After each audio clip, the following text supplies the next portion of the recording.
message. This is the May Contain Action podcast on Apple iTunes, Spotify, Google Play, and more. 3, 2, 1, 0. All systems active.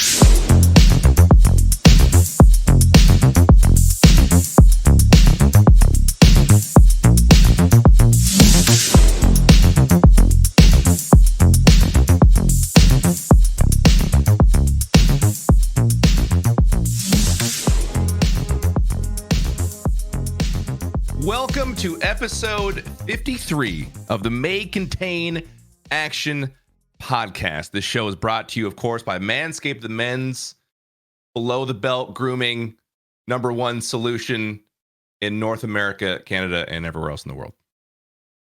That's how you save an intro, right there. Manscaped offers a great plum shaving experience. Get those plums in order.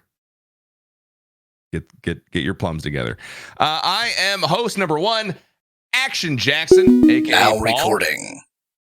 It's good to have you guys here. It's the way when Craigback comes back. This is the weirdest. It's just very. We are falling apart. We are really. We're trying to have a good podcast, and PM's ruining it actively. I typed it in 5 minutes ago. Yeah. We'll type it in 10 minutes prior. All right. Okay? True. Thanks. Appreciate it. Like I said, I'm host number 1, ActionJaxon. My lovely host number 2 is none other than future Hall of Famer, current Mets relief pitcher, the one and only Trevor Bartholomew May. What's up? I'm Trevor Bartholomew May. I am future MLB Hall of Famer and also owner of a fan control football team, the Zappers. I don't know if you could tell, but cool, very cool. Thanks for the self promo there. Really great, really great. It's cool. Let's all talk about all of our projects that we're doing right now. all right. Great. Thanks for being here, Trevor, again. And thank you to everyone who purchased, by the way, the MCA ornament. We appreciate you very much. I hope you guys enjoyed it. Just a little something special for the holidays. I know some of them shipped a little bit after, but hopefully it goes right back on the tree next year. It was a custom laser cut, rich mahogany. Was it not? Was it? Yeah. Was it? Yeah. Definitely mahogany. Definitely mahogany. Same color anyway.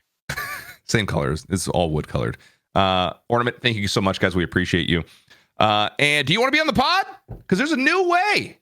You can call and leave a message or text 503-908-9526. Leave your question, and we may throw you on the next episode. Again, that number is 503-908-9526.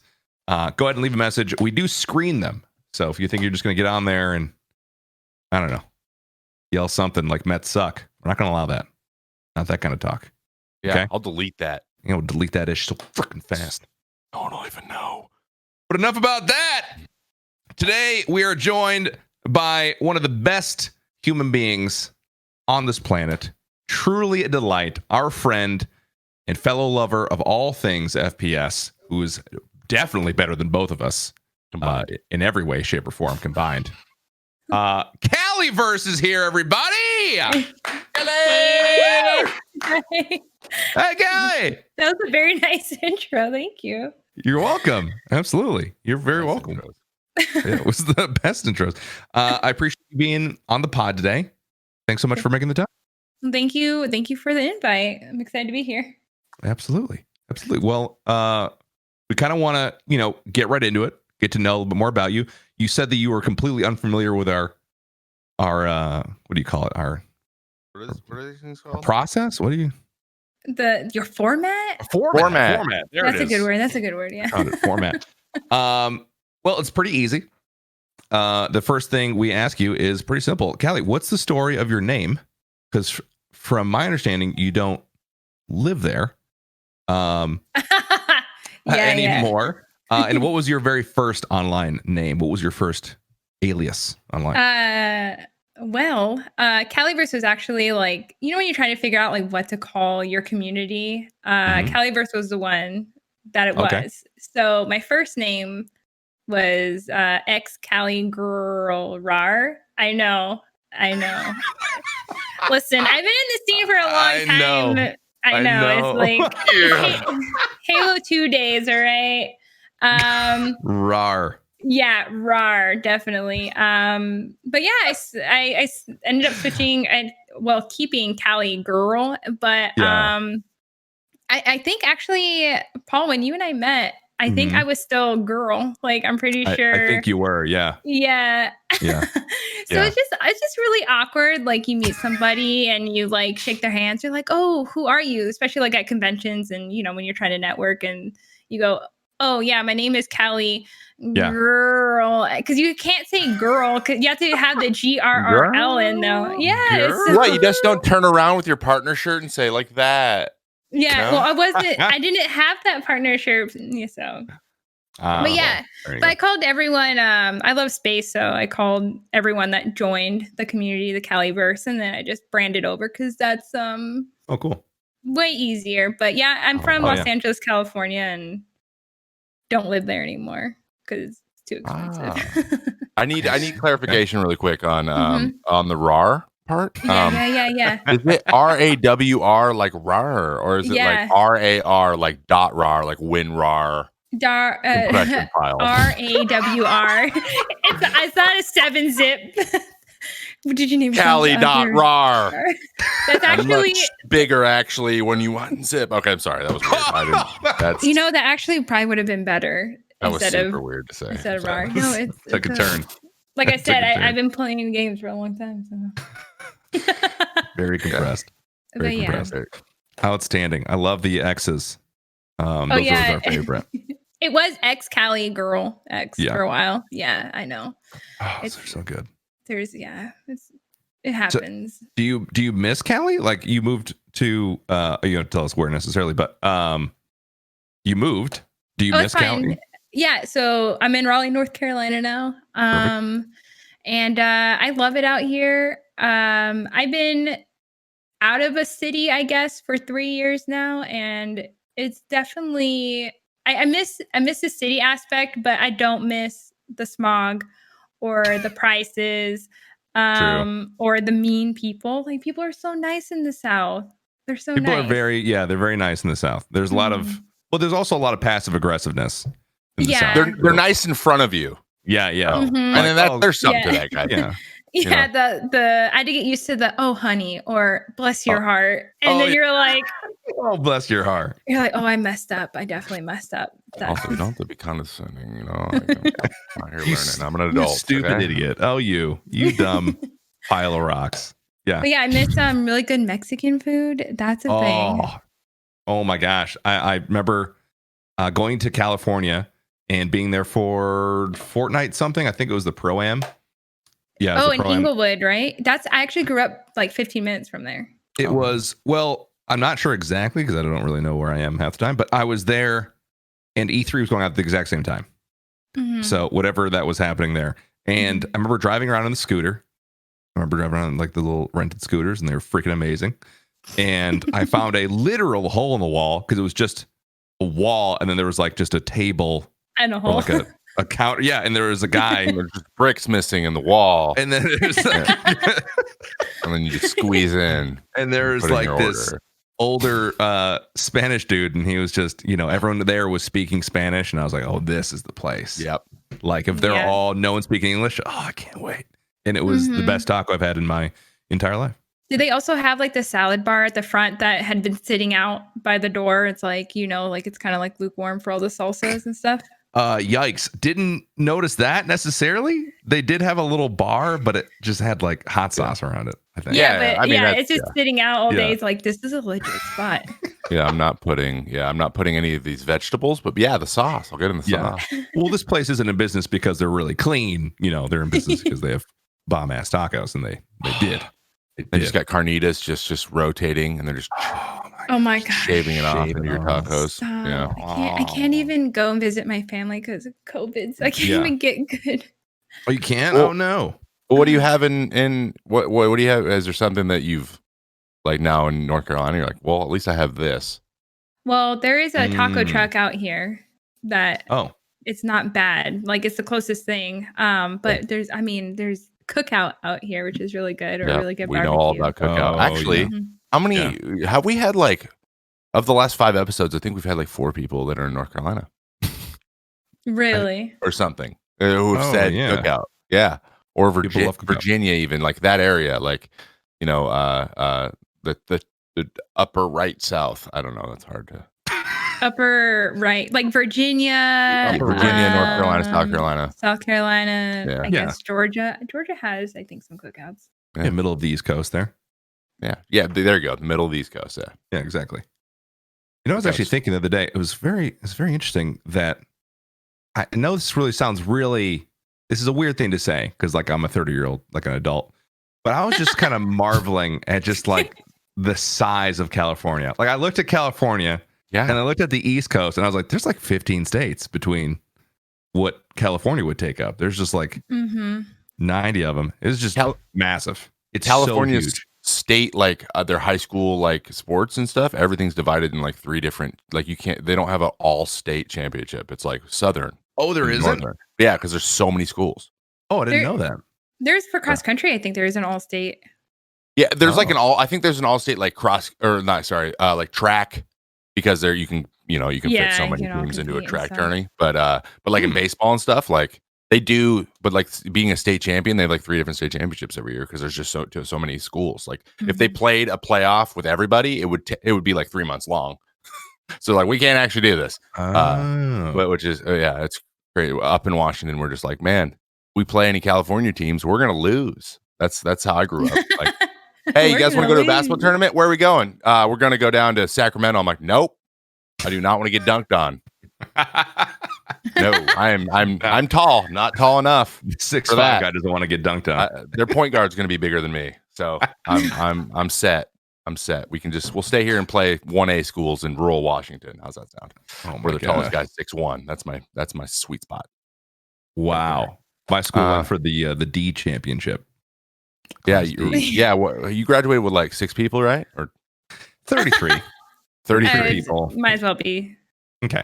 Well, so sorry, like senior year in high school, like everyone in your class was in all the same classes, basically.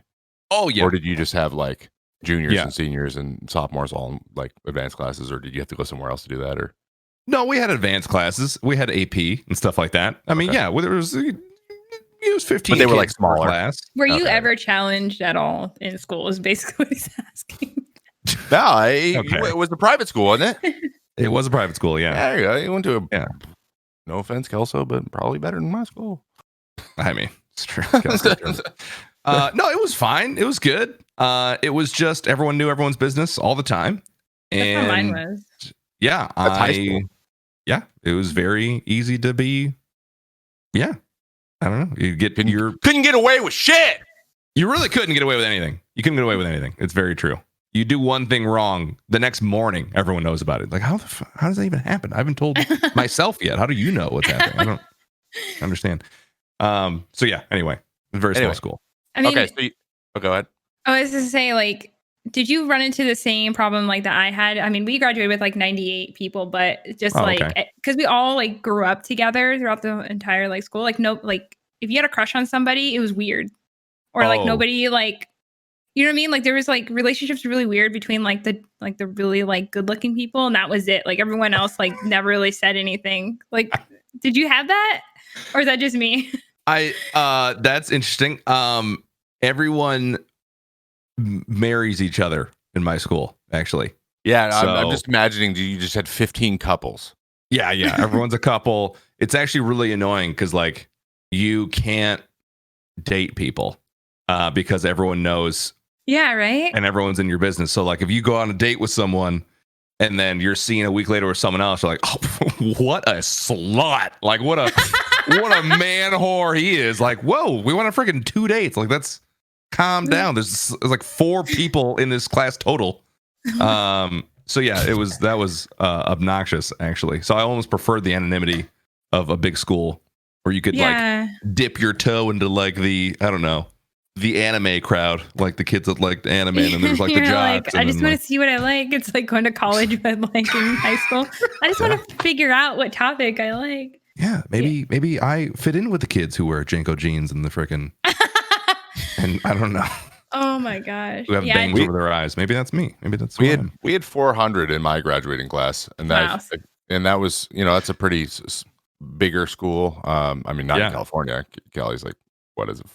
They have 4,000 kids in schools. Yeah, Graduating with 1,000. But I knew all the business of 400 kids, so like I can only imagine. Yeah, well, I mean, for the most part, like there's very little that we didn't know about. Wow.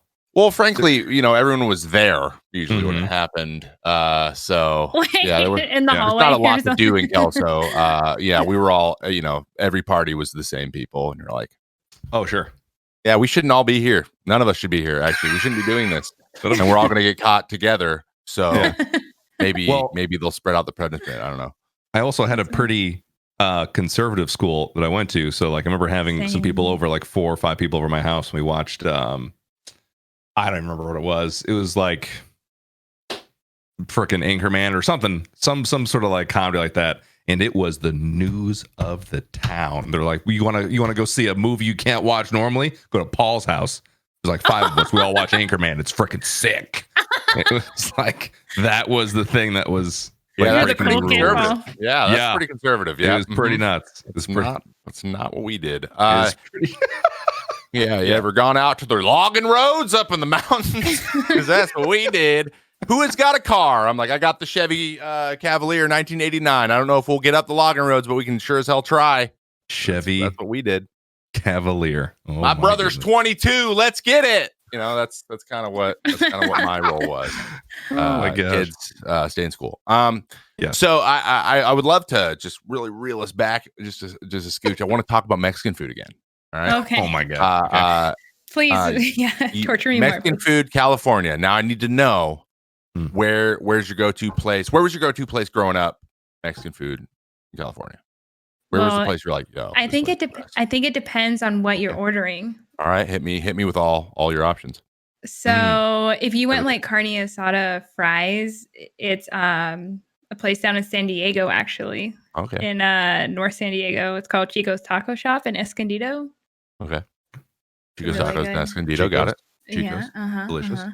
I can't say where I got my tacos because then that would be doxing my parents. But somewhere by my parents' house, it was a hole in the wall. It was really good. It's where like they shaved the meat off and everything off like the rotisserie. Yeah, and then like there's a place called Super Mex. It's like a chain restaurant, but it was really good for like crunchy tacos. Super Max? What? Yeah, Super it's called Super Mex. MEX. Yeah. Oh, Max. Okay. Yeah. Lazy naming of your business. Right. Super Max. Okay.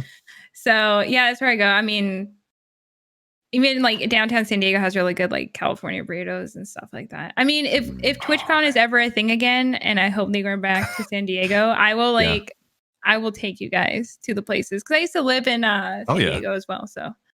Oh, awesome! Very good. It was supposed to be there this past year, right? Yeah. Yeah, and it was the year before that too. Yeah, I remember because it ended the weekend, or it was the last weekend of the season.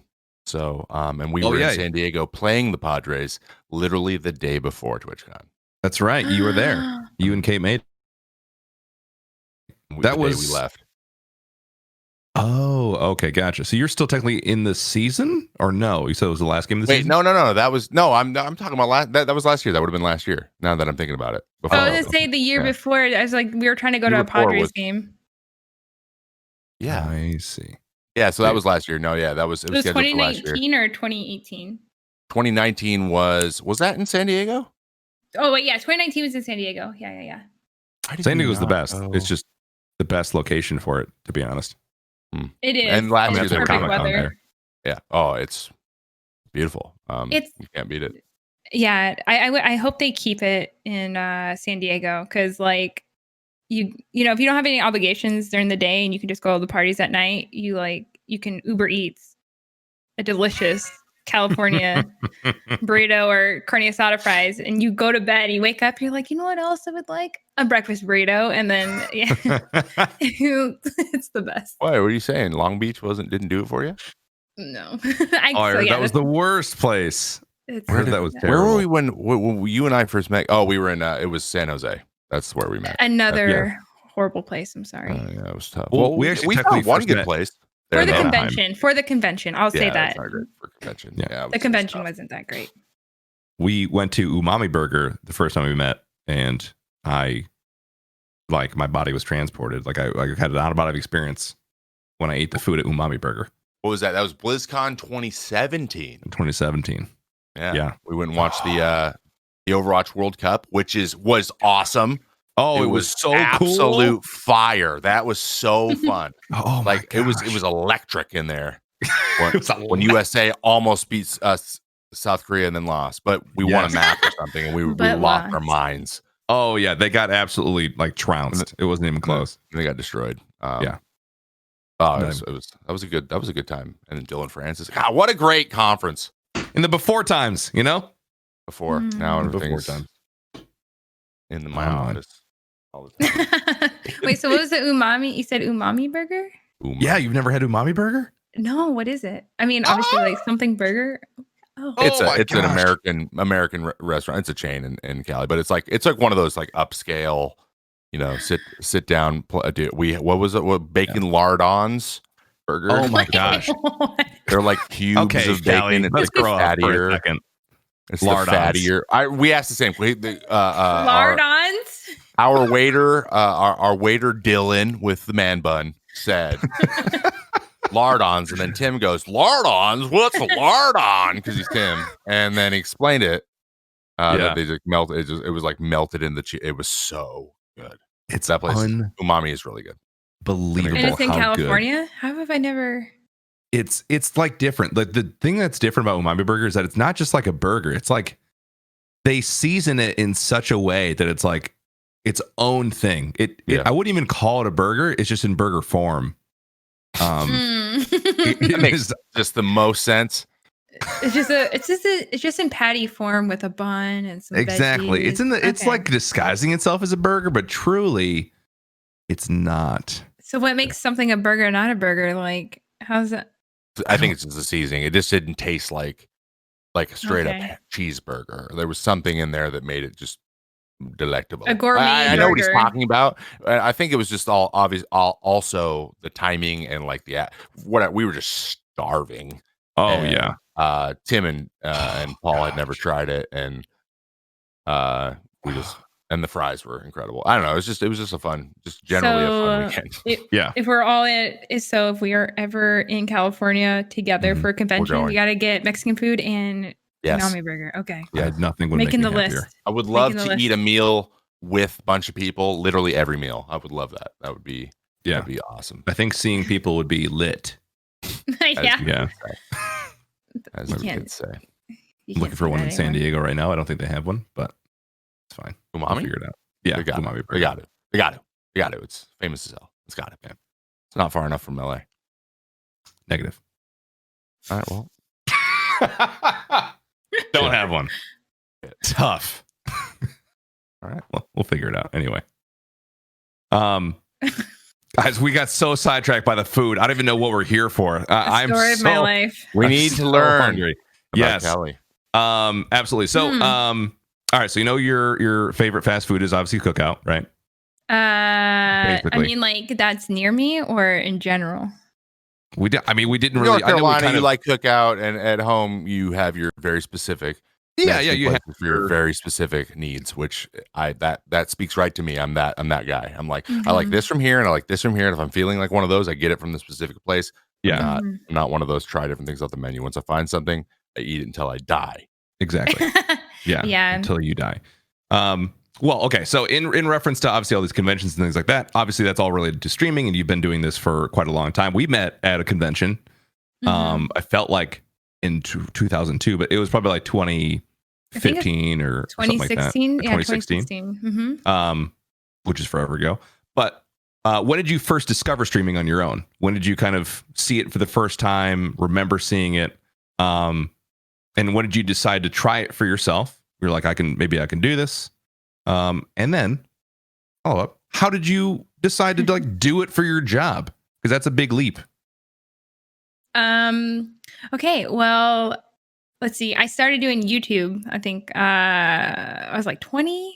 I think I was around 19, 20. Really? Okay. Yeah. So I've been in competitive like gaming for a very long time and had friends, and I joined Optic a long time ago when they were first starting. Really? Yeah, right before Nate Shot got there, they wanted to put together like a girls team for content creation. Yes, I made a YouTube channel. That's where like the Cali and girl stuff was. So like, I was expecting you to be like, so I met this guy named Heck, and I told him, hey, you should start an esports organization. So then we started it together. I told him, I was like, hey, you guys have really got something going on.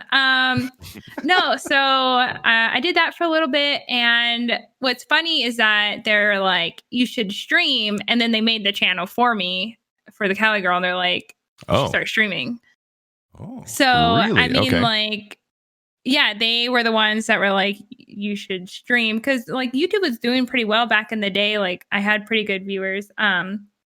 But I had to like give it up because at the time I had an ex that was like, you can't hang out with other guys, and like gaming is like where people all go to have orgies. And I was like, Obviously. what? Well, I mean, he's not wrong. I mean, that's all that happens at conventions, guys. I mean, I hate to break it to you. I'm pretty sure that's like in the TOS of Discord, actually. So yo, you have to. Absolutely kicked off, or you lose your partnership. Yeah. If you go to TwitchCon, it's basically an ancient Roman bathhouse. It's pretty much what happens. 100%. Yeah, really good smells for sure at conventions. Ironic choice. Very. The smell. From the bathhouses, you know. But, I would describe it as stank. The good one, right? No. Oh, okay, bad.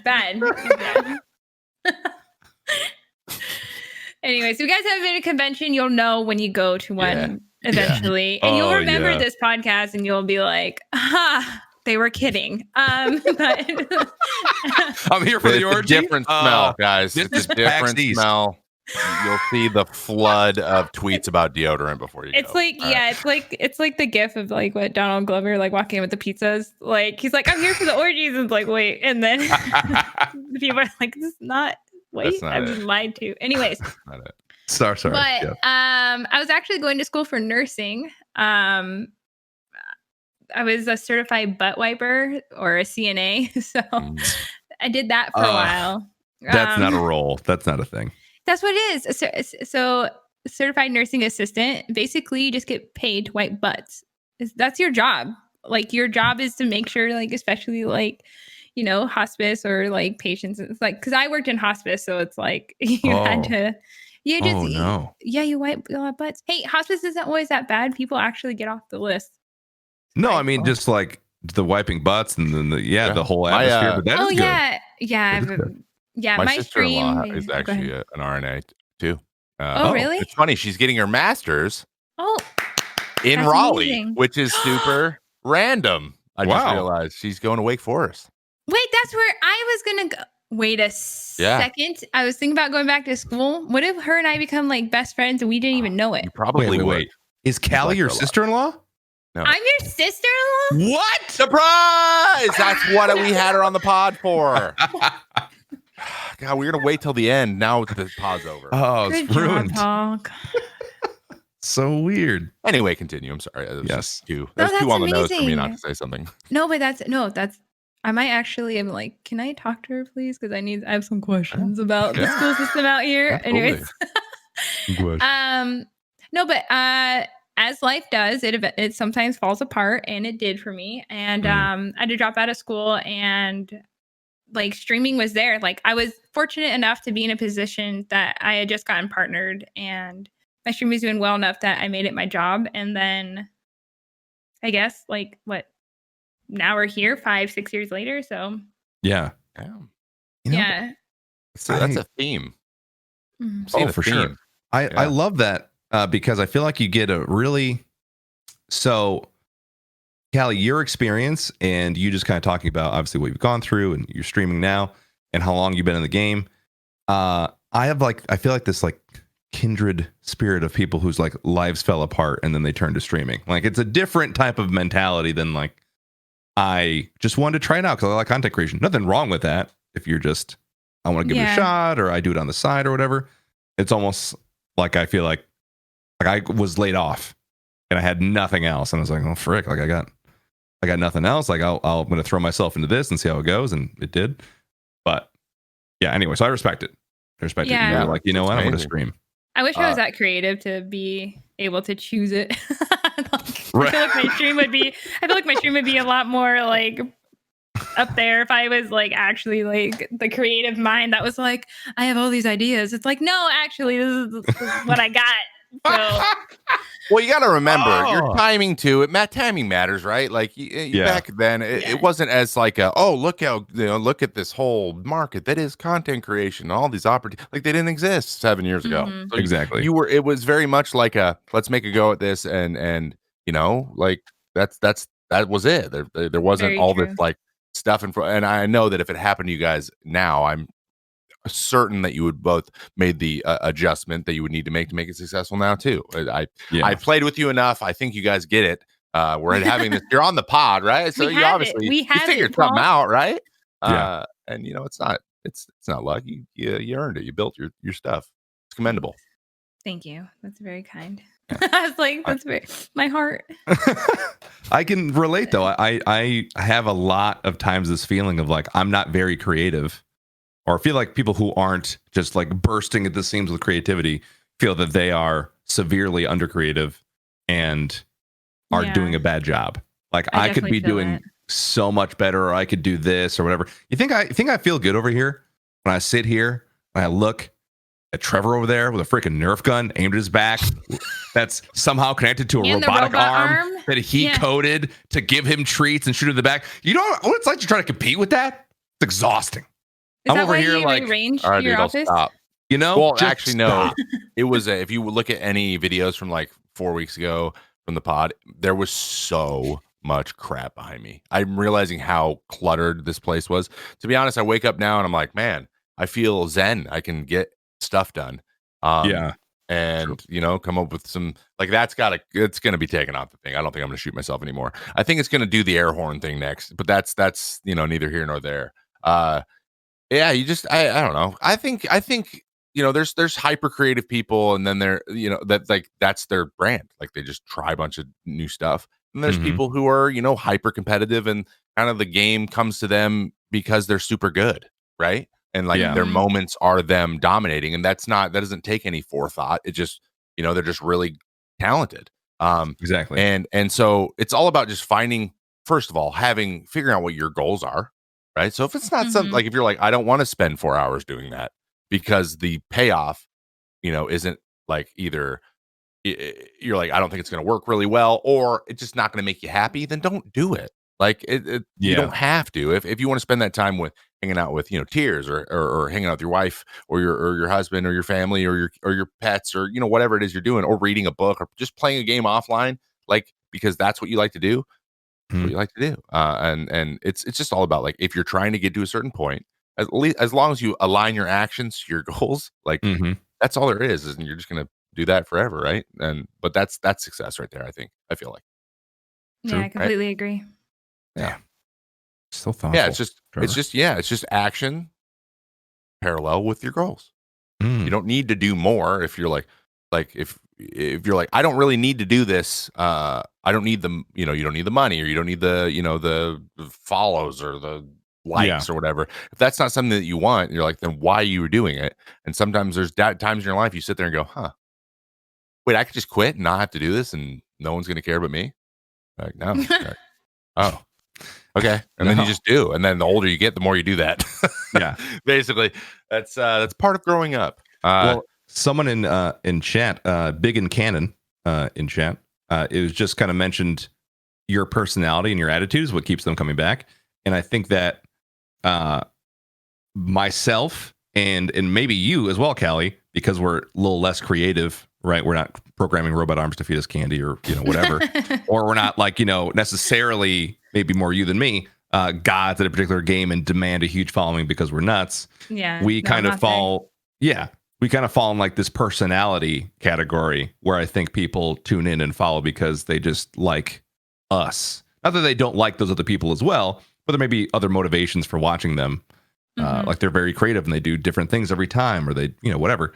But ultimately it's, I think we rely on something that we can't necessarily control. Like I can't spend a Saturday making my personality better.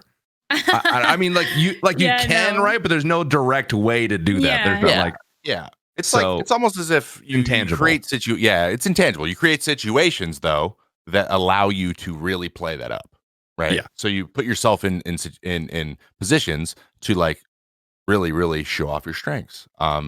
It's and I think you got I think your channels speak for yourselves. You do it really well. And it's all like banter and hanging out with people you enjoy playing with, and when you're having fun playing games and laughing constantly, which I don't know if you. By the way, I'm just really quick. Want to give a shout out to my editor Marcos. He did the video of us playing Call of Duty recently, and it almost looks like we had fun. So he did an amazing. Is it the one that we all played together? Yeah, when we played, and it's literally just us yelling. He's over there. He's over there. There is a clip where you're like, "Will this helicopter f off?" And then I am immediately hit by the helicopter. Like he missed you, and then just I hit the I go down. I'm like, seriously, right as you said that, I died, and I cried laughing. It's so funny how it was edited. It was hilarious. Oh my gosh, I need to watch this. Yeah, it's us it's just us screaming. It's Paul like just screaming. It's you screaming the whole time. I had a lot of fun. I really it was a ton of fun. It's like we had fun. Yeah. Do you guys the game itself? Yeah, I will play. I will play. I will play with you, Callie. I will play with you guys. But if you want me to go into a solo and try to win a match, I'm not going to do it. No shot. No, we're not. No, I'm not doing it. It's definitely the company you keep. It is 100%. It certainly wasn't the game. I'll tell you that. It was not the game. Yeah. Oh my gosh. No, yeah. I mean, yeah, you guys, I mean, you both have really positive personalities and also like, but that's why I enjoyed playing Call of Duty with you guys, because we were just like, it sucked, like, because it was just so hectic, but we were just laughing because of like the craziness of it and just like keeping a positive attitude. It's kind of hard when you're playing with someone, they're just like raging so much at like not like hitting shots or just being very focused on like being the best at the game. It's like, games have bugs and it's gonna like mess up. You just gotta roll with it, and it's like, I had a lot of fun. Real rage and rage are different, that's for sure. Yeah, you can play up your rage because that's your brand. I'm talking to myself, but I'm not actually like, I'm not gonna like when I turn the game off, I'm not even gonna think about the game. I don't care if I'm good or not, right? It's just one of those. And then when I get to a point where I actually am getting annoyed because I'm unable to move, then I'll just turn it off or move on to an easier game like Tarkov. I made out like a bandit the other day. I did make out like a bandit the other day, and to be honest, I lived 11 straight raids until I died last night. 11? So I'll take that. That's gonna be my PR probably for the whole wipe, and I'm good. I got it. We're good. I can just play normal now and go 50%, live, and just barely scrape through everything. My max is 10, I think. That's nuts. Yeah, I was on an 11 streak. I hadn't died at all until I died of dehydration. That's how you died? Well, first of all, someone cut me in half with an AS valve first. Oh, okay. And then I was trying to heal, and I tried to and my thorax like went to 0 because I was dehydrated, and I couldn't heal in time. That's that basically what happened. But it was a weird time. I stood up and just fell down. What a game. But other than that, everything good. I think I'm getting everything back because J-Dream is a literal god at that game. He killed 7 PMCs one time. 7. Yeah. He killed everybody. He killed 8, but I was one of them. So he killed you. Yeah. TKs were a little bit of a problem yesterday. There was a lot of us shooting each other. Well, that's what happens when you're 5 people. Anyway, so you said you've been you're an OG. You've been around for a really long time. And if you don't mind me asking, just for clarification, when you went full time, what would you say? What do you think your like viewership was around? Well, let's see, maybe like 60 viewers, but this is also like 5-6 years ago, where there was no like gifted subs. There was no like, it was just way different. Granted, I was not like, I didn't have to pay rent. I was able to move like back in with my family, so I think that played a big difference. Yeah, for sure. Obviously, right? Because so yeah, I think like 60 viewers, if that, maybe 50. I can't even remember. It feels such a long time ago. Like I look at videos and stuff, I look so different. I was like 20. I was like 23. It was like way different. Yeah. So you went full time, and you obviously gone through. I'm sure you've made every mistake in the book over the years, and grown to where you are by guess and check, just like everyone else. So this is a question we like to ask everybody who creates any sort of content. What's a main tip? I'm sure you get asked like, how do I grow my stream? A lot. A lot of people do. What's one tip that you wish you would have known, like at 23, and be like, okay, if I avoid this, things are going to be much easier for me. What's one thing you would tell someone starting now? I know it's a little different now, but yeah, I think what would apply back then when I was first starting to now, like I recently, like the last year and a half, have gotten onto a schedule after like 5-6 years. Really? Wow. Yeah, because I was always just one of those like West Coast, start at any time, like 7, maybe 8, whenever I wake up, and then like to stream through the night and like not go to bed till like 5 or 6 in the morning. Yeah. And like, whatever. Like I had no like obligations or responsibilities. It was just me. Yeah, it seems like West Coasters did that a lot. I don't know why it feels like West Coasters do that, but they're just like, whenever I get up. We do that. It's I mean, and that also took like a big like toll on my body and like mental health and everything, when you're just like in the same, like my bed was in the same room as my streaming PC. So I just like woke up, did the usual stuff, routine, and sat down. So I would definitely say, now that like I moved to the East Coast, I had to switch to a morning stream, and I've been doing that consistently, and like I feel so much better. So I would definitely say, if you are starting out streaming, figure out what days you're going to stream, and don't like overdo it right away, especially if you have other obligations. Like every Tuesday and Thursday, I'm going to be on at this time, and set it aside, because it's kind of like a TV show, right? Like streaming's becoming such a thing where like people like are repetition. Like that's why a lot of us don't take vacations, is because it's like the moment like you take time off, people are like, oh, she's not there, she died, Exactly. Like, yeah. Or they find something else to do. Yeah, exactly. So just treat it like you would like you're watching your favorite TV show or stuff like that, that if people miss your stream, they know that you were live at that time, and they can watch the VOD if you have that enabled. But definitely figure out a schedule that works with you. And like, if you have to start small, and then like add another day, and then maybe add longer times on those days, or like just try and figure it out, So I think that's the biggest thing. Mind if I just add a little bit onto that? So we talked a lot about consistency, and a lot of people think that's like consistency means every single day, like you said. And there's like in the Fortnite craze, right? There was a lot of young like people in their mid-teens, like playing 12, 14 hours a day over the summer, right? When they were at school, and they were just just playing to like, they were just sitting around and playing and just being online and being online and being online. And that's not necessary. Like it isn't. It's about the most successful. Feel like the most successful people that I've seen are regimented in that, but it's like a community thing, to where people are like factoring in you streaming live and being able to have you on, and like kind of subtly structuring their day, kind of like you're part of their life, right? Yeah. And Exactly. when you find those people where you're part of their life, and they're in your chat all the time, they become the best, like the best like parts of your community. That's the best part of having one. And then you start to meet people in the chat that are also that person's also part of their life, right?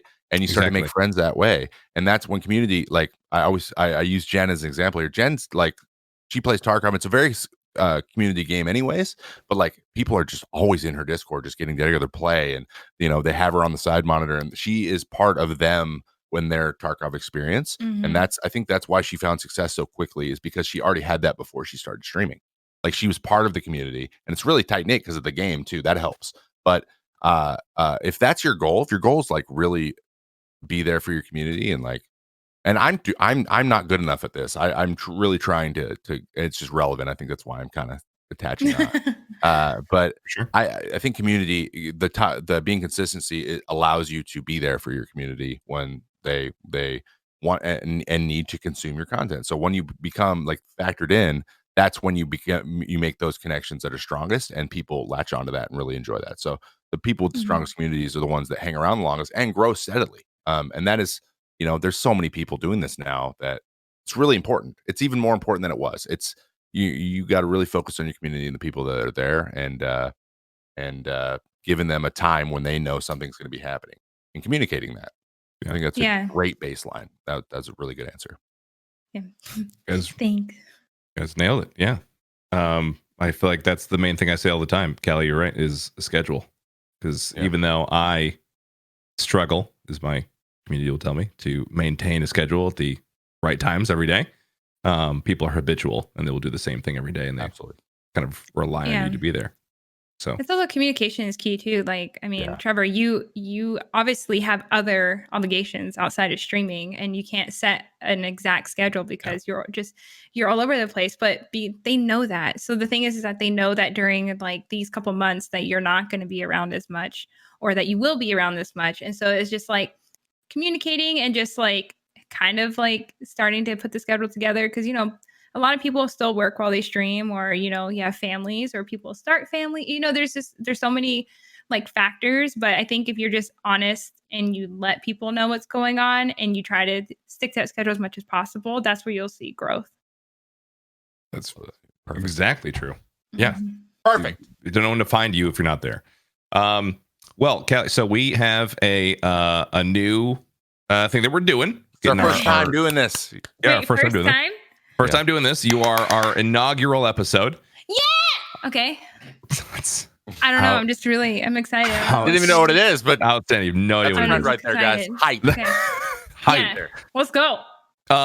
So this is the part where we get our community involved. Speaking of community, with the Make It in Action podcast, we mentioned a number before that you guys can call to have your voicemails read, questions that you have on the podcast. And that number 503-908-9526. Be sure to leave a voicemail and your question may be read, which it will be now. So I'm going to play this question. He's got a lovely question for us. I think it's really nuanced.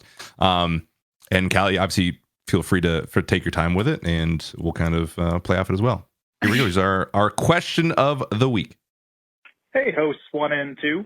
My name's Chem Tutor on Twitch. I'm a small-time streamer, and I was just wondering, starting out on Twitch, doing something that's not quite gaming, like podcasts. And in my case, I'm trying to find a way to give free online tutoring to, students that are in the college age, same demographic as Twitch. How do you get exposure? How do you reach out? It's not like I can host other online tutors because they're, so few and far between.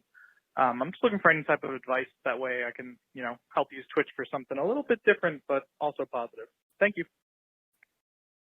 Awesome. That's really awesome. You guys able to hear that okay? Was that come through? Yes, that was actually great. That was perfect. So good. That was actually perfect. The one thing we've done that actually went off without a hitch ever. So that's great. Great job. And just a funny fact about that.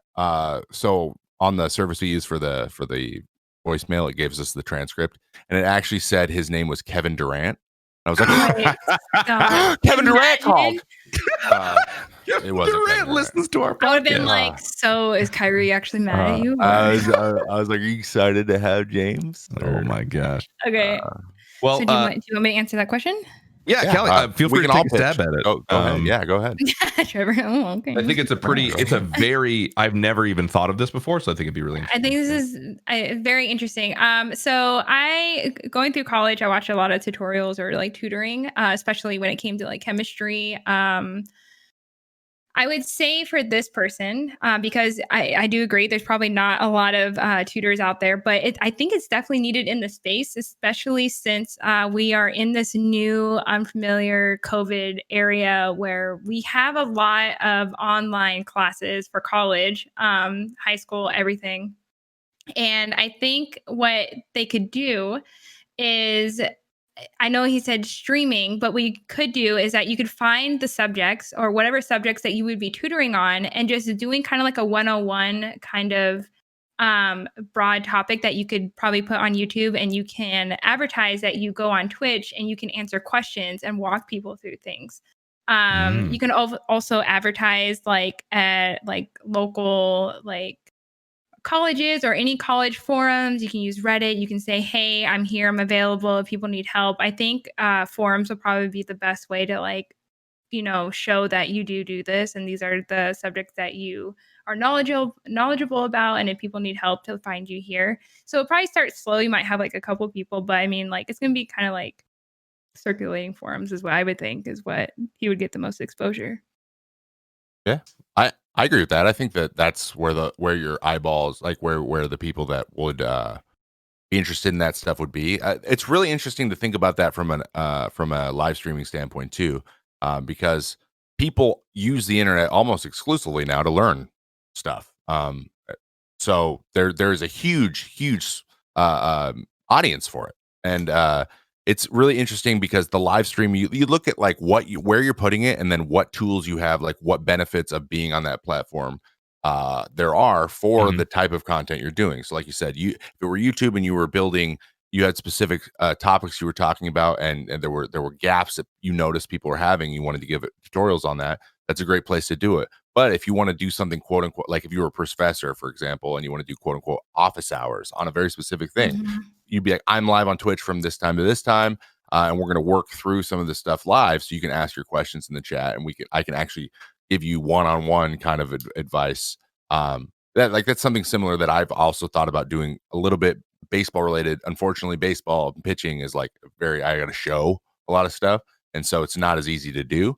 But like, I think there's a huge group of people that would love to learn. So, but it really depends on what you're teaching, right? And what you're helping with, and if it's like if you're talking like just like your common core subjects, or if you're talking like specific like degrees people are looking for, or whatever, or even if it's just mentoring or whatever it is, it's identifying what that content is first. And if you're really good, if you lock that in, I think, and make a big get a big like basket of content you can do, and then like give it as one-on-one and office hours it, I think that would be interesting.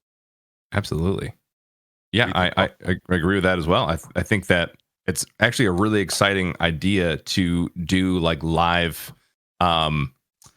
like help for people, like tutoring live, like, hey, here's some lessons on YouTube. And one of our actually chatters, Daniel Dickinson here, made a good point, which we've made before on the podcast, is like, you really should consider growing an audience on another platform, because Twitch is getting better and they're trying. Like, there's definitely an effort to get better at discoverability, but they're just not that good at it right now. They typically feed you the same stuff that you've been consuming. It's rare that you get recommended something that's like outside of it. It does happen. It's just not as often. So for you to build a presence on YouTube, make these videos, do these tutoring lessons, and then, like you said, offer, hey, by the way, I'm live on Twitch at these times. I would love to answer your questions live and help you with them live. That is super valuable. And then you're using Twitch for a completely different thing. That, I mean, if I had the resource of a live tutor during, like, when I was in high school for math, are you kidding me? Like, live? Amazing. And especially, honestly, it may even benefit you to have low viewership, because if I'm like a kid and I'm trying to ask Summit a question, good luck. Like, it's not going to happen. Yeah. I don't care how live he is or how long he's live. He's not going to see your question unless you give him $500. He's not kidding. He might not even see it. I'm kidding. 1,000. Yeah. Jared, just kidding. Don't fight me. No, we're dead serious. So, yeah, I think that's a huge advantage, and I would definitely do something like that. I think that's a great idea, Callie. That's awesome. Yeah, office hours is a really good idea too, because then you're like, I'm covering this topic on this time, and then this, and then if you have one person, you can always just like take that footage and put it back on YouTube. So it's just exactly, and it feeds into your current. I mean, just like we do, we put our content from Twitch back onto YouTube. Exactly. Yeah. So it's a good content loop. Yeah, I would say try to get clear on what your mission is, and then and then diversify. Make sure you're putting it on all the appropriate places. Depending on what your content is, it's going to hit certain places, not going to hit other places. But I really think there's a huge opportunity for that specific thing, for helping out, because kids are here, right? Kids are watching streams, kids are watching YouTube. So, dude, I mean, how many ads do you get? I mean, I get a ton. I'm not sure if you guys do. How many ads do you get for Masterclass? Like 8 million. Bro, I had Masterclass last year. It's amazing, by the way. Dude, I mean, it's a great resource, but imagine having Masterclass just live on Twitch without paying anything, and you can literally just see experts in their field talk about whatever, topic, and they take your questions and stuff. I mean, I feel like I have experts in my chat. I have like a dog trainer I shout to Harry in my chat. I'm just like, hey, Harry, I'm having trouble getting Obi to heal. How do you do that? And he's like, well, you do that. And like, Wait. And then it builds community. That's awesome. It's great. Hey, and by the way, shout out to PM. He just started doing the TikTok with the audio, helping people set up better audio because that's his specialty. That's what he knows. Thank you. I appreciate that. Masterclass. That's awesome. I can tell you're excited about it because you're tweeting about it a lot. So I'm like, he's pumped. He's making it's a little so many shot of at these, me. dude. It's a little shot. He's over here with his notepad, just like planning them out. No, dude, that's Trevor spent a lot of time in the South. Apparently. Before I forget, unrelated but related, PM. I had a great idea for a video for you to do. Oh, here we go. With my own cable management, it is unbelievably frustrating to try to cable manage an audio cable because you get that thing anywhere near power and it's like so I would just like, I don't know, maybe you do a quick one on that. You need, oh my god, what is it called? I'm blanking. It's a little thing you put at the end of your power plugins, grounder. There's a technical term for it, but you have to use those for it to work because I have two big speakers, and if I don't do that, it's like everywhere you go. Exactly. And it's the most frustrating thing to try to track down when setting up audio, in my opinion. Fire me. I'm glad we figured that out in the middle of the podcast. All right. Sorry. That was hey, thank you so much. Thank you for your answer, Callie, and thank you so much for your question, Kevin. We would actually really appreciate it because it's kind of hard to hear the full name. So if you are listening to the pod, because obviously you listen and you left your message, tweet at us with your full name because I would love to actually check out the channel. I really would. Same. I would love to. It's super cool. Maybe we'll do the side monitor for you. I don't know. No promises. I'm totally gonna do it next week. But now it's the fun part. We get to read an ad, and guess who gets to do it this week? You do. Is wearing a Zappers jersey and has two thumbs. Me. Let's do it. All right. Support for the May Contain Action podcast is brought to you by Manscaped, who is the best in men's below the waist grooming. Big news! Manscaped just released their new cologne, sent to help you feel good and smell good all over and at all times. That's very specific. Who knew smelling this good could feel this good too? Manscaped is trusted by over 2 million men worldwide. Join the movement for all your below the waist grooming needs. It's really great. It's phenomenal. And sometimes you're smelly and you need to not be smelly anymore. Specifically, if you're going TwitchCon. Everyone knows Manscaped has the perfect package 3.0 for all your below the waist grooming needs, but they didn't stop there. Complete your grooming game with a new refined cologne signature scent by Manscaped. TM. With the same signature scent in all Manscaped formulas, this cologne is a perfect complement to the collection. Light, approachable, and gentlemanly in all the right ways. Think of it as your wingman for the night to keep you fresh and ready for anything. Have a problem discombobulating your partner with your stank? Never fear. Calming and inviting, this signature scent introduces a light citrus burst before settling into the anchoring notes of velvetier and woodsy masculine finish. This 50 milliliter spray cologne is even hyperallergenic, cruelty-free, murder-free, dye-free, paraben-free, and 100% vegan. It's beautifully designed. A glass bottle makes a statement to the manly scent. Is attractive to set the mood. Also, be sure to check out the Perfect Package 3.0, obviously, with all the essentials for below the waist grooming, including the lawnmower trimmer, the crop formulations, the shed pack thing where you put all your accoutrement in there. Everything. Yes, I'm talking about ball deodorant and toner and keep your testes besties. What? And now you can use the new Manscaped Refined Cologne to complete your set and smell great anytime, anywhere. It's time to feel sexy. Get 20% off plus free shipping with code MCA at manscaped.com. That is 20% off with the code MCA at manscaped.com. Your balls and also your body will thank you. Don't get discombobulated. Don't do it. I did it. I totally did it. Absolutely nailed it. I did it. We got discombobulated in there. Exactly. We were picking a word every week just to throw in there, and this week's was discombobulated. I totally found somewhere to put it. You actually really did a great job. Crushed it. And I love their besties. Their ingredient list. I looked in the back here because I actually have the package right here. Refined. 3 ingredients: alcohol, water, fragrance. Fantastic. Really? Sugar free. If you're looking for an exhaustive list of things that are in this, it's 3 of them. But I did. I know. I as soon as it came in, I pulled it out. I get a little spritz on the old wrist, right? Rub it behind the old ears. Wait, and Tears was a fan. Tears was a fan. She was like, honestly, you smell like wisdom, like a tuxedo, right? Hovering over a lake. I was like, wow, honey, that's beautiful. That was really nice. She's like, so's that cologne. She's definitely not discombobulated by your scent. That's for no, sure. She's not. She knows which way is up and down. That's good. That was the weirdest sentence you just said. Like that, all that literally made. I couldn't even imagine over the lake with a tuxedo. Like what? You've never smelled. You can smell that, right? That's one of those visual things you can smell. Yeah, I'm just thinking about floating over a lake, being terrified because Callie. I hate water. I got you. Oh yeah. Smell that. Mm-hmm. Yep. Callie's on board. Make your testes so besties. It smells good. Buy it and get your discount from your boys. Nicely done. Nicely done.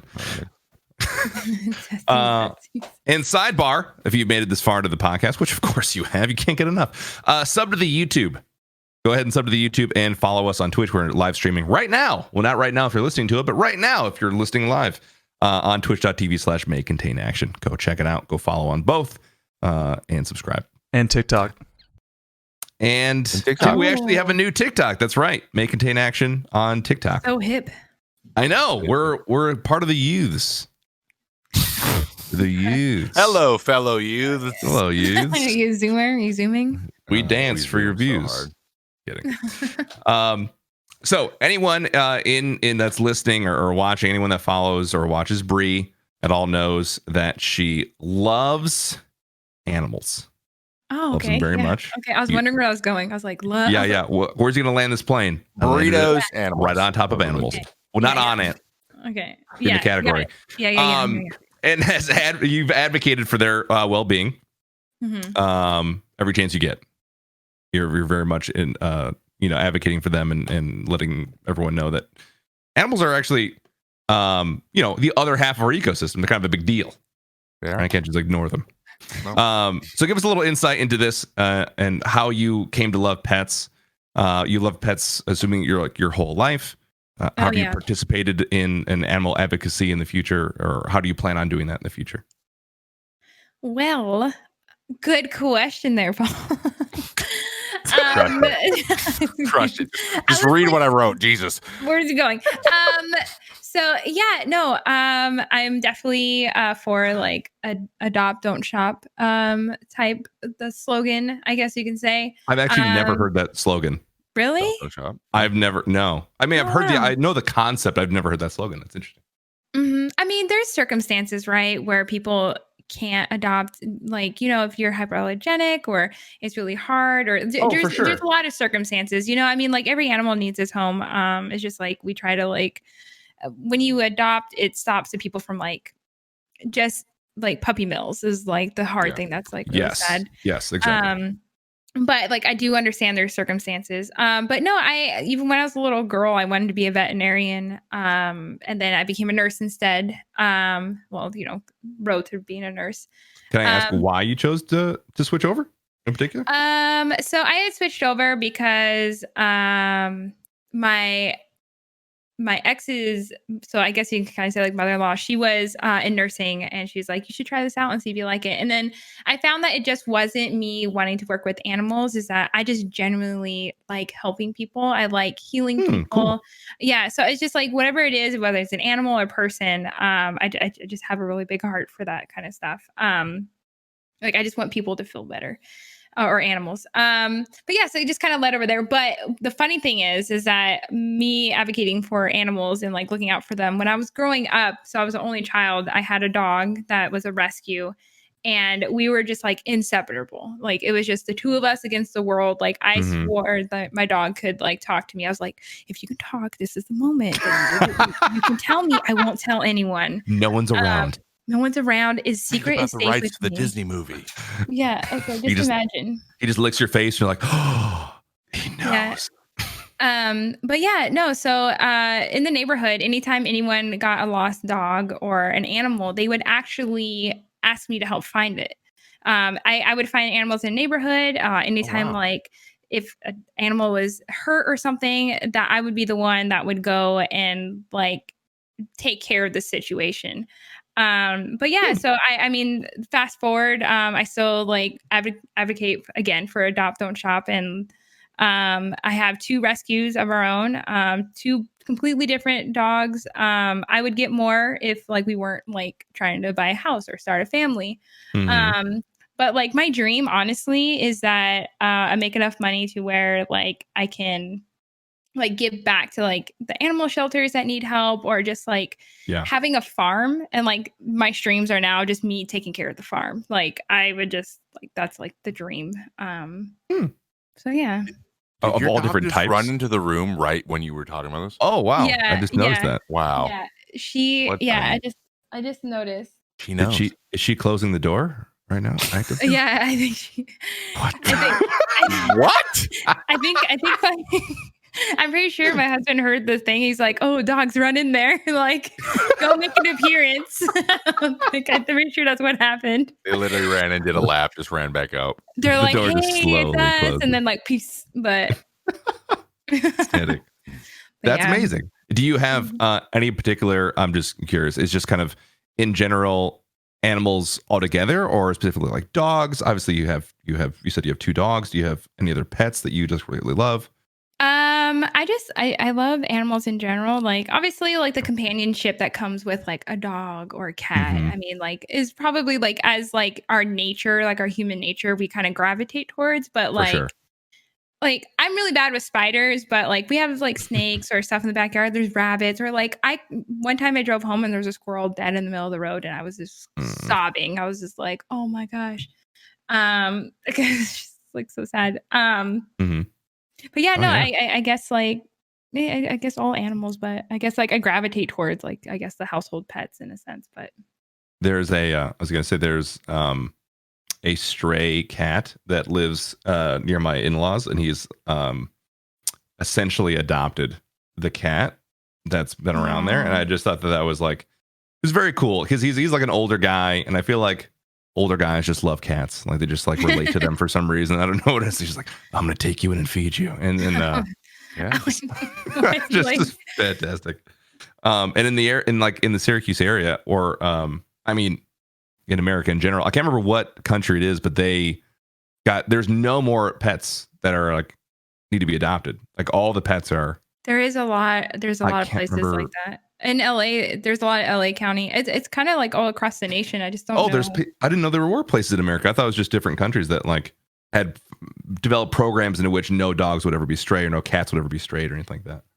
No. Oh, I get what you're saying. Like they would always have a place. Okay. I don't know if there's actually a place here. I know like the US is moving towards like a no-kill shelter type places. So you're seeing a lot of like rescues pop up that are like, especially over here where we are, where there's more land, that you find that the rescues are more of like a sanctuary for pets. Like, and there's like some of them that are there like part of the rescue like their entire life because nobody picks them up. Kind of, it's sad, but they also are on like this huge thing of land. Very true. Yeah, but it's like also already their home. So like, it's not that big of a deal if they don't, if they have a home, right? Yeah, exactly. And the workers there love them. Yeah.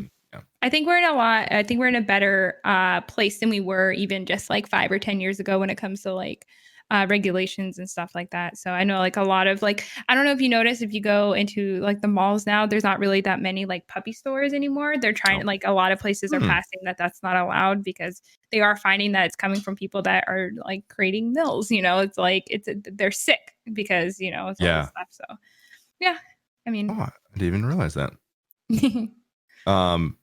Well, I didn't realize that we were on this upward trend. I just felt like we were always it was always bad and just had not been better since the pandemic. It seems like things had gotten better. I did hear that, right? Like at one point, every adoption place in New York City was empty. For like a time being, which was nuts. I mean, we got our dog at that time as well. So that makes sense. Well, we got Donnie too. And Donnie no thumbs. But if I could give one piece of advice, if you guys are going to adopt, make sure that you get a verification that the animal exists. Yes. Because I just saw another streamer got scammed for a dog. I got scammed for a cat. Half scam. We didn't get all the way through because they were not very good scammers, but they almost got me. And I've never been that angry and embarrassed. I wanted to fight a human being for the first time in my life. I wanted to find these people and make them pay. But yeah, horrible. Which is it's taking advantage. It's just horrible to think about, like how many elderly people who are living alone and can't go anywhere, and like we're like, you know what, I'll get an animal, and then they get scammed out of like their money they probably don't have a lot of. Like it's probably happening a lot. But not only that, like then there's so many animals that actually need a place. You know what I mean? So exactly. Please, if you can, if you're looking for an animal, try to connect with a human being that has the animal, and that you're gonna actually give it, like, it's a good situation, and try to go see and make a connection with the animal, and make sure that you're going to exactly. And you can always foster too for 2 weeks. Most places let you foster. If they're like, no, you can't foster, you have to take it, I wouldn't. Terrifying. Don't. It's God, it's just so tough. But I saw that you that this is something that means a lot to you. I just wanted to give you an opportunity to talk about it, because you and I had the conversations about the cats a lot too. And so and that whole situation was really sucked. But now we have Donnie, and so at the end of the day, that cat not being, I don't even think anything existed. I don't think they have cats, which long term is good. I'm glad no one's mistreating some cats and not giving them to people, right? But if that didn't happen, I wouldn't have this guy who is the fattest, most just ridiculous blep boy on the whole planet. So exactly. I laugh every time I look at him. He makes me just belly laugh. Like, you're so stupid. Look at you. Come here. Love you so much. God, animals are the best. They really are. Kelly, what would you recommend, by the way? Do you have a favorite charity or organization? So I don't have something off the top of my head. I mean, like, there's but I mean, there's a lot of local things here. There's like Saving Grace here. That's a big one.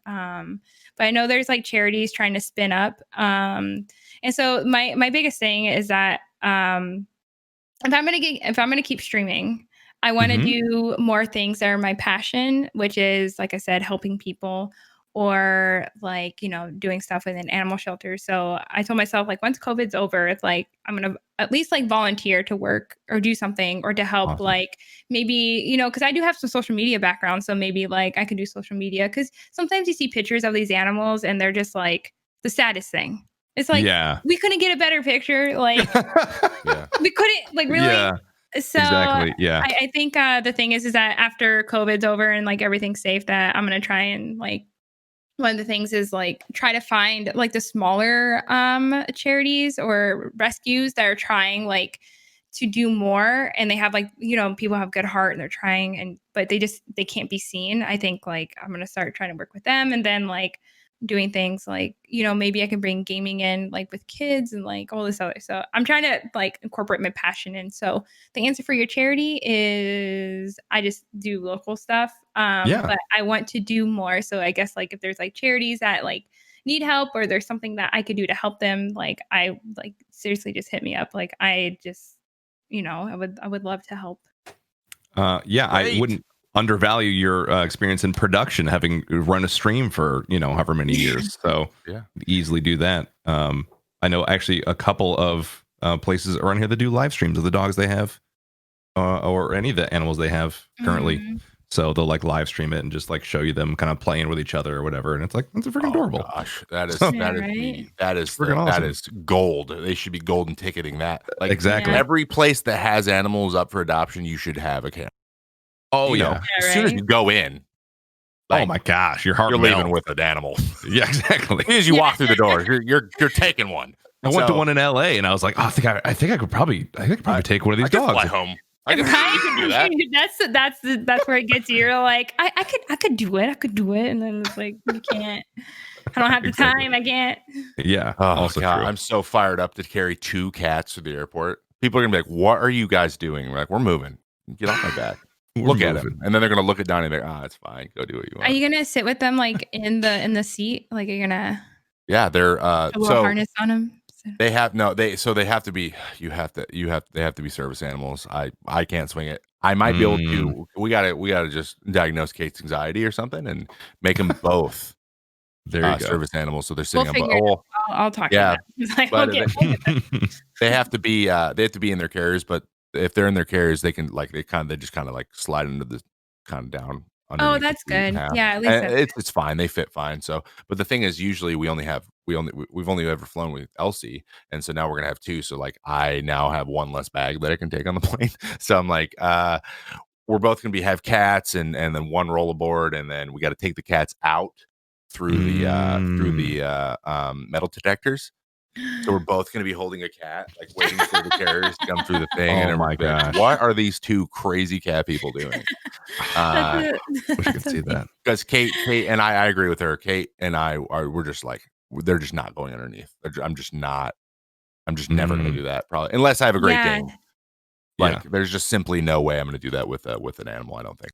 No, I would even say drive. It's so bad. I would drive. It's recommended to never put your animals in the cargo area. It's so bad. Oh gosh. It's like, I don't want to get it. It's bad. The only people that have, because I've talked actually extensively about this. Someone at the airport actually was like, the only place where it's not recommended. There's only one when they have gigantic, like the full crates, because they're so big. Those dogs. If we have several of them, it's much better because of the way they fit. It's like, but if you have a bunch of smaller carriers, like, don't. So like if we have 4 Great Danes, they fit really nicely, so they have lots of space and it's good. But like if they have a bunch of little ones, like there's a chance they might slide around. Like it's not. Oof. Yeah, it's a pressure situation. It's uncomfortable for them. It's really loud. Yeah. It's not unless they're a really chill dog that can sleep through anything. Don't do it. Did not know that at all. That's very good to know. Yeah, never. I mean, if you want, I will drive your animal across the country. drive over to Florida. I got you, and then never moving to Florida. Not going to happen. Well, we have our fun part now. You guys ready for because I'm not to say everything else hasn't been fun, but PM has a game for us. Oh, what? Yes, I do have a game for us. 1 second. Let me get into this. Let me pull the overlay up. Let's get the music here. Okay, we are good to go. We're just going to do a quick true and false kind of game, and it's surrounding and around Canadian and American sports. Ooh. Okay. Paul's wheelhouse. Can't we just do like Dragon Ball Z trivia one day? Just one time. Canadian. Can I have an advantage? I'm on it. No. Okay, so here's how we'll do it. You guys take your time with each answer. I will go through true or false, yada yada yada, and then we'll just score that. And we have 9. So let me yell it again. No, I'm gonna have all 3 of you say an answer, then I'll tell you after. Okay. I feel like and I just closed it out. Great. Good timing. Here we go. Okay. Back it up. Here we go. Open it back up. The voicemail went well. I know, right? Jeez. Crushed it. Okay. First one. Here we go. All right. True or false? The first NBA game was played in Canada. True. Played in Canada? Was it the Raptors and the Knicks? Was it in New York?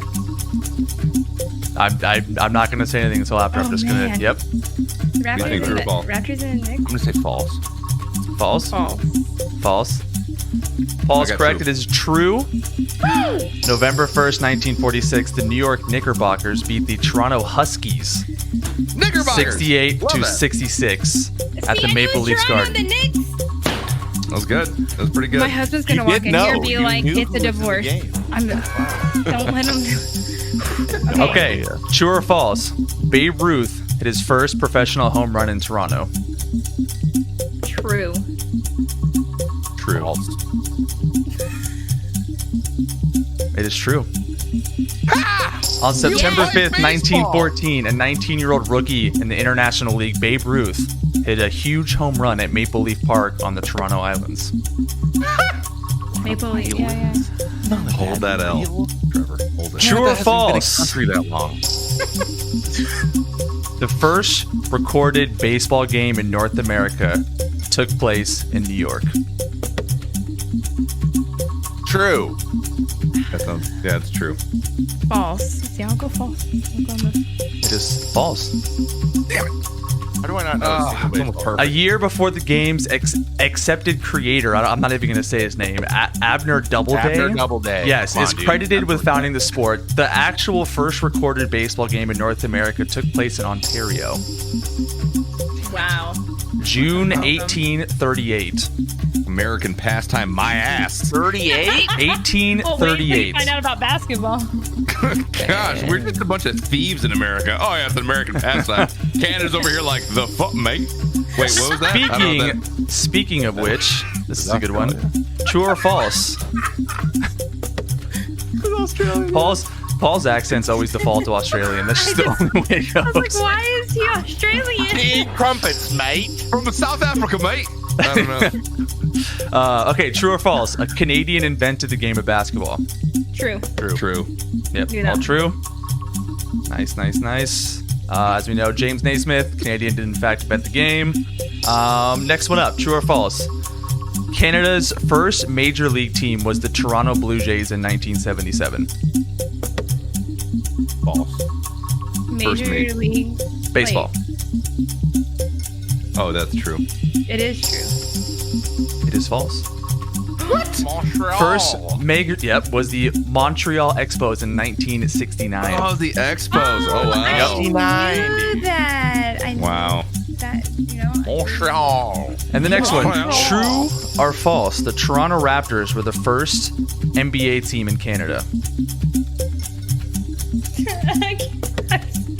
I want to say true, but I feel like I'm being like. Wow. No, wait. Are you Imagine talking not about the knowing. name? Are you talking about the name change from the Huskies to the Raptors? This is according to the Wikipedia page. I'm gonna go with it. Oh, well, nothing's been more airtight than Wikipedia. Great sourcing. I would PM. say they're the Huskies, but we're Let me go change it right now. Yes. True. I don't I'm gonna remember. say false. Because the Huskies and then the Raptors, so it's like, I guess it's the false. What I say? The Toronto Raptors and the Vancouver Grizzlies came in at the same time, so they were in fact not the Vancouver had first a team. Oh. So there you go. The Grizzlies. I came I at the same forgot time. the Grizzlies Pretty much were in Vancouver. Everybody in Yeah. chat said Grizzlies, so rest in peace to the greatest jerseys of all time. Those those 90s Dude. jerseys. Oh, Frickin' love the Grizzlies jerseys, man. Ahead of their time. okay. True or false? There are 75 Canadian cities and towns that are home to minor league baseball teams. I mean, it's so like So false. Well, not in the minor 75. leagues. You said major False. and minor league. False. Well, they only have one major league team now. It's true. Yeah, I'm gonna say false.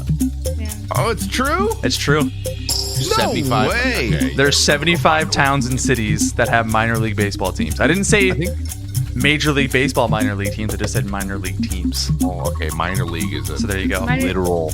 Yeah, minor league is because official of major. I know. Yeah. I know. I need to baseball, throw it yeah. off the loop here. I need to like throw you guys out and We don't Yeah, have okay, to there you agree go. on Everyone wrong. definitions, PM. There's True or legit, false? I think there's legitimately only like 5 or 6 actually in minor league baseball. Probably. In the league, minor league. Yeah. True or false? There are 17 Canadians in the NBA. 17 False. in the NBA. Let's see. I'm just kidding. Imagine I started I was like, how do you know the I think Canadians? that's false. 17. True. 5. It is true. There are 17 way, Canadians. dude. Yep. Who is Canadian? We got Name RJ one. Barrett. RJ Barrett. Name 5. Jamal Murray. Name 17. Boucher. Yes. Name 17. Dylan Brooks. There's 4. Boucher. Okay, you win. Did you get Boucher? There's more Yeah, basketball players in the NBA in Canada than we're there are forgetting- baseball players. That's crazy. There is actually a lot because of the Raptors winning the chip not that long ago. There's a lot of inspiration for the team for kids in Canada. They have something to look up to. So there's like a lot of Canadians coming up. It's great. Let's not And forget last Drake. one. Oh, sorry. Go ahead. Drake. Yeah, Drake. Don't True. forget Drake. It's one of the players in the NBA. Drake. And Steve Nash. Don't forget Steve Nash. He's the Yeah, sixth Steve man. Nash. Former yeah. legend. Okay, so it's Cali 4, Paul 4. So this is the last one. So Paul, I'm gonna have you guys. Or Paul, I'm gonna have you go first. Just to get this out of the way. So True or false? The third most successful college hoop coach in North America is Canadian. College. Why'd you have to say third, dude? Dang it. Say that again. The third most what?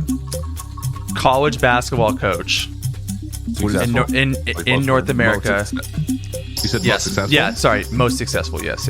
Okay. I'm going to say that is true. Okay. Me? False. Yep. Okay. Ooh. Oh, I don't care. True. I thought it wasn't even. I just flipped the coin and true. It is in fact false. The most successful college coach in all of North America is Dave Smart, who is Canadian, so he is number 1. He's smart. And he coaches the Carleton University in Canada, where he has a winning percentage of 92 and has accumulated 13 national championships, including beating Duke, Kentucky, and almost beating Syracuse, which is why I wanted to put this in here. He has the blind. Division I teams stopped scheduling him because they were destroying them. They beat South Dakota State, who went to the Sweet 16 like 5 years ago. They beat them by 56 points. Jeez. Yeah. What team Was is it this his again? defense? His defense is apparently legendary, and all these coaches are trying to mimic it. Yeah. He's this huge defensive genius, but he puts up like 100 points a game still. And then the opposing team score like 35. Yeah, he holds him. Mm-hmm. So what's his name and what's the team? Dave Smart for Carleton University. Never heard of Carleton this Community College. No, university. I know, right? I was like, more successful than Coach K? Like, I don't understand. Yeah, he is. Yeah, he is. 92% of his games. He doesn't lose. Losing is not in his vocabulary. It's like the shroud of like college basketball. He's the shroud of college basketball. And all the D1 coaches have stopped scheduling him for this reason. Crazy. So, That's a good. yeah, Callie, you win. Wow. Nicely done, Callie. Callie wins. Thank God. Wins. Oh man, my husband's Ideal from outcome. Toronto, so imagine if I didn't win that. That would have, Oh, yeah. That'd have broken your home. man, torn apart in a world of COVID. Imagine. Oh, yeah. You've been on the streets. That's how we make games here. we like to put our guests in positions to where if they lose, they look really bad. It's a diet, yeah. So, 100%. Well, thank you guys. Now I look really good. Thank you. Absolutely. Thank Great you. job. Actually, I'm just realizing that animal noises would have been an appropriate game for that too. But, Probably. Oh, we got to bring that back hindsight, 2020. next week. That's universal. We can do that with everyone. So that's Oh, yeah. do that. Absolutely. Okay. Well, we are heading into our final segment of the show. Really quick. We do a who have you been watching, the side monitor, if you will. Basically, we give a shout out to a creator that we have enjoyed their content lately. It can be, they can create on anything. It doesn't have to be a Twitch streamer or a YouTuber. It can be TikTok or whatever. Someone you've discovered maybe recently that for whatever reason has kind of lived rent free in your brain. So I will go first. And let you chew on a little bit, Callie, so you can think of somebody. Don't feel bad. You can name several people if you'd like, as many as you want, actually, if you want to give some a lot of love, spread it around. So I will love to shout out Crazen. We played Tarkov with him last night. He's on Twitch. It's Crazen, CRAYSIN. I was gonna do him and J Dream, but Paul did J Dream recently, so I thought I would give Crazen some love. But to be honest, him and Jay have the most patience in the wide world dealing with me, Paul, and Jen in a 5-man. It's like herding cats. It's like babysitting 2-year-olds. When Paul and Jen get going and you can't hear anything, and we're breaching a building as 5 people, it is awful and also awesome. And they're so like clear, concise, patient, like positive the whole time. I would have went nuts if I were them, and they didn't. They did not crack at all. And they're great players, so great streamers, and you should go watch them. And I believe, I believe Crazen has a broman level laugh. Oh my gosh, it's so infectious. Yeah, he's so positive. Heard it. He's got it's a cackle. It's phenomenal, hilarious. It's up there with Broman for 100%. So he's still the go, but close. It's close. Yeah, great shout out. Excellent shout out. Of Crazen. Mine for the week, my side monitor is Clintus. So we played Tarkov with Clintus recently on stream, and he's a really chill dude. He's one of us boomers. It's fantastic. He's got like a 40-year-old son, so it's great. I'm kidding. I was like, he's 13. No, but he's like no, he's a dad. He's a streamer. He vlogs. He started off in the YouTube game and kind of transitioned over to streaming. Again, his name is Clintus, Clintus. He's at Clintus on Twitter and twitch.tv/Clintus. He's just a very chill guy. He's gotten into Tarkov recently and he's doing really well, taking it kind of seriously. Well, not relatively recently, but like within the past year or so. He's a great guy. He's just a very chill guy to have up on the side monitor, and he's got a lot of dadisms and just like you can see the father in him, so it's great. Also extremely patient. Very patient. I mean, when you have teenage children, I mean, you have to be patient at that point. So Clintus is a great dude. Go check him out. He's my side monitor. For me, I think it would be, I mean, this is gonna sound bad, but Paul, I've been having like you and Trevor up all the time when I'm like not, because you guys have been doing like your card stuff, and I'm just like, this is hilarious. Like the content's just great. But if we had to go outside, I've been watching my friend Sheriff Eli a lot lately because he can play. I don't know if you guys know him. I do. I've done that with Zach a lot recently. Yeah, well, he just came back to Tarkov. He was playing Cyberpunk before, but he just always has like the funniest commentary and like can just like carry a room in like any conversation. And it's just like, and you don't feel like you're not part of it. It's just like, it's just well done. And even like what I'm really bad at is like commentating like what's going on in the game. He is so good at it, and you just feel like you're on every like moment with him. So like I'll definitely have that up when I'm like doing things on my side monitor, like you're saying. So definitely like Sheriff Eli is like somebody definitely to go give a listen to. Heck yeah. What he said something today. I had Zach up, and he said something. He called a guy out. He made a call 60 meters straight forward in the tree line, moving back and forth. I'm gonna move back. I am zig and or zagging, and I was like, that is a great call out. I love that. Yeah, his call outs are tier one. We'll have to all play with him one day if you guys want. 100%. I'm now that we did last night was so successful. I'm down to play with 5 people whenever.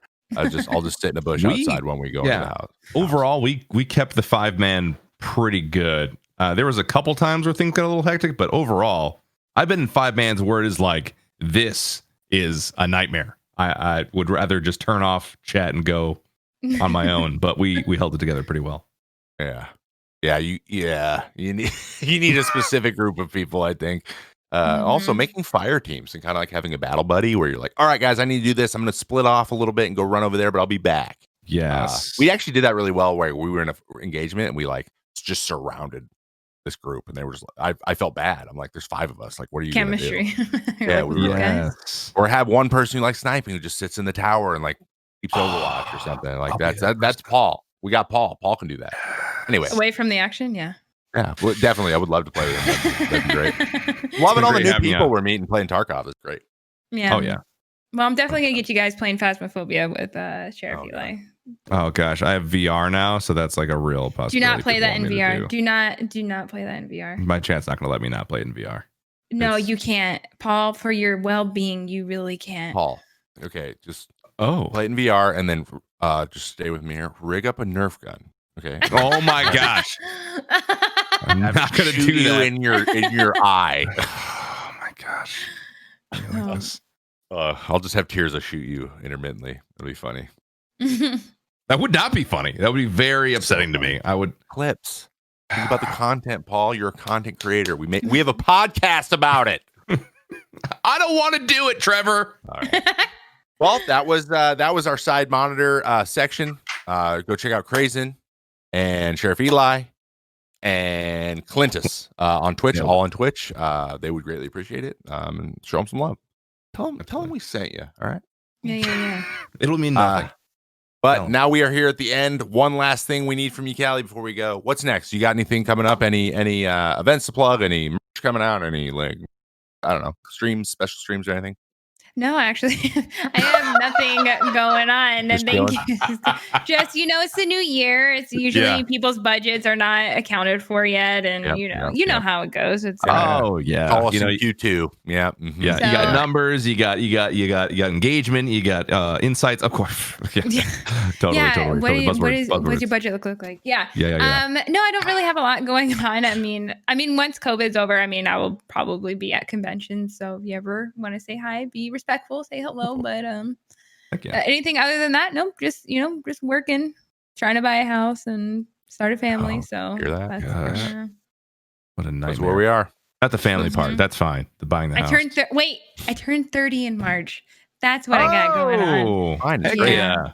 It's totally fine. Everything's fine.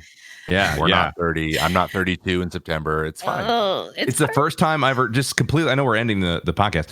I looked at myself in the mirror because I've grown my hair out. And it's basically like this very weird, like mohawk thing I have going on. And I looked at myself and I thought to myself, Paul, you're 30. Can you do this anymore?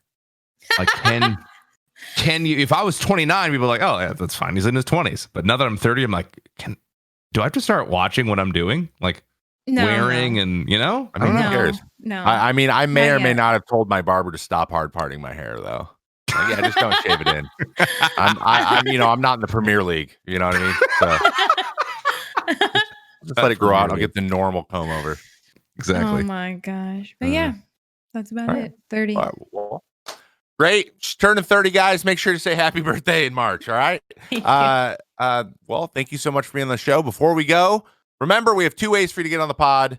In addition to the review of the week, you can now use our phone number. 503-908-9526. That's 503-908-9526. I literally just Adduction.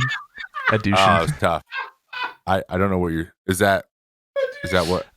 No, you said adduction. In addition. In addition. In addition. Sorry, my bad. I got ahead of myself. I saw the 10 numbers and I panicked. I feel like I'm like, call our pawn shop. We'll take anything. Like, that's what I feel like I'm doing. But you can call the number, leave a voicemail like we had from Kevin earlier with this awesome question. That was great. I think we're onto something. I'm really excited to see what you guys come up with. And you might have that question make it onto the show. So remember, leave reviews and call the number. And you can actually text that number too. If you don't want to be have your voice on here, that's completely valid. If you want to just do a message, that could work too. So we're open to both. But before we go, let's hit our review of the week. It comes from Matic, coming from the YouTube channel. Excellent podcast. Shout out to the homie Ka. That is Khalif from last week. Really love the episode. And thank you so much, Matic, for your kind words. We'll keep it up. And Khalif was an amazing guest, as was Callie. We have amazing guests here at the podcast. But this is the May Contain Action podcast. You can listen to all carriers of podcasts, including Spotify, iTunes, Google Play. You can watch the video on YouTube. Follow the TikTok, May Contain Action on everything. May Contain Pod on Facebook, Instagram, and Twitter. If you search May Contain Action, basically on every platform, we have something there for you. So go check us out. Hit the follow button so you don't miss anything. Turn on notifications, all that good jazz. Yeah. Leave a kind review, 5-star if you have the option to do so. We would greatly appreciate that. And we hope you have an amazing rest of your week. Last thing, Callie, where can we find you on socials? Miss Caliverse or Caliverse. That's the socials. There goes Caliverse and Cali Girl. Twitter. That's right. It has my old one. Twitter, Instagram, YouTube, Twitch. There you go. Go check her out, guys. Drop all the associate follows and subscriptions, please. And we will see you next week on the Make It Action podcast. Have a great week. Bye-bye. Bye.